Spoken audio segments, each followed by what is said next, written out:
mengaku sebagai ibu dari bayi tersebut, sehingga terjadilah masalah yang besar.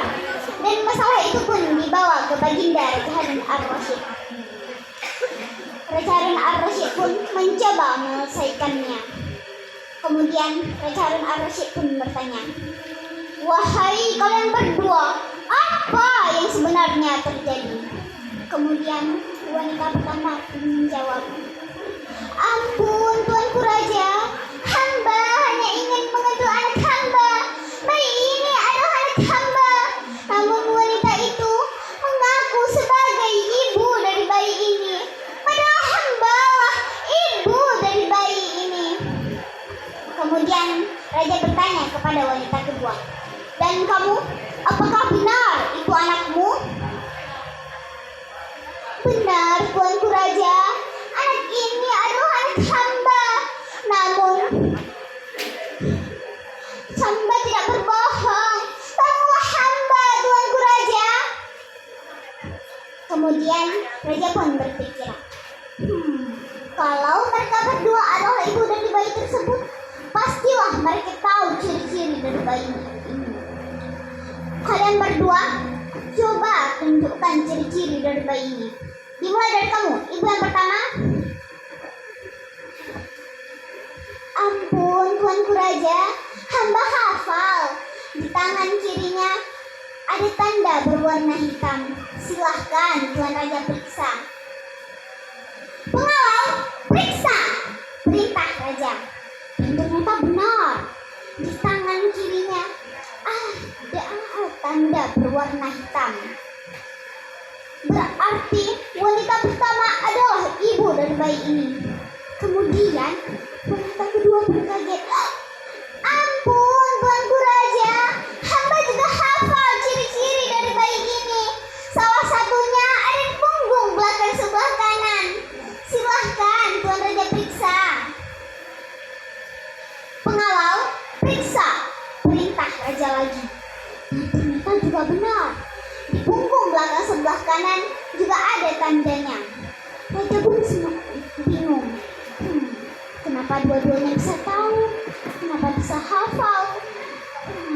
Mungkin itu cuma satu. Coba aku tanya yang lain. Kalian berdua coba tunjukkan yang lain. Wanita pertama menjawab bahwa di kaki kanannya terdapat bekas luka. Dan ternyata benar. Begitupun wanita kedua yang mengatakan bahwa di kaki kanannya ada satu kuku yang terlepas. Dan benar. Raja pun semakin bingung. Kok dua-duanya bisa tahu? Kenapa bisa hafal? Apa yang harus kulakukan? Kemudian raja pun memiliki ide untuk memanggil Abu Nawas. "Pengawal, panggilkan Abu Nawas segera ke hadapanku." Kemudian Abu Nawas pun dipanggil dan dihadirkan ke kerajaan. "Ampun Tuanku Raja, apakah gerangan memanggil hamba?" "Begini Abu Nawas, coba kau selesaikan masalah ini. Ada dua orang perempuan yang mengaku sebagai ibu dari bayi ini. Kedua perempuan tersebut sudah kutanyai ciri-ciri dari bayi ini. Dan dua-duanya benar.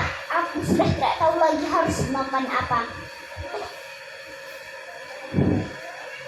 "Ampun Tuanku Raja, izinkan hamba keluar sebentar untuk memikirkannya." Kemudian Abu Nawas pun keluar. Beberapa saat kemudian Abu Nawas pun kembali dengan membawa seorang algojo yang membawa sebilah pedang. Raja Harun pun kaget.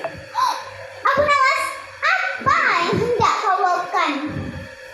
"Ampun Tuanku Raja, izinkan hamba menyelesaikan permasalahan ini." "Kalian berdua, sebelum saya melakukan tindakan tegas, apakah salah satu dari ibu mau mengalah dan memberikannya kepada yang memang berhak?" Lalu kedua ibu tersebut menjawab, "Tidak, itu anakku." "Apakah kalian sayang dengan anak ini?" "Sayang sekali Abu Nawas." "Kalau begitu, biarlah saya membelahnya. untuk kamu sebelah dan sebelahnya lagi untuk kamu. Wanita pertama girang bukan kepala. Dia sangat senang. Ya Abu Nawas, lakukanlah. Aku sangat setuju. Kurasa itu yang paling adil. Sedangkan wanita kedua menangis histeris.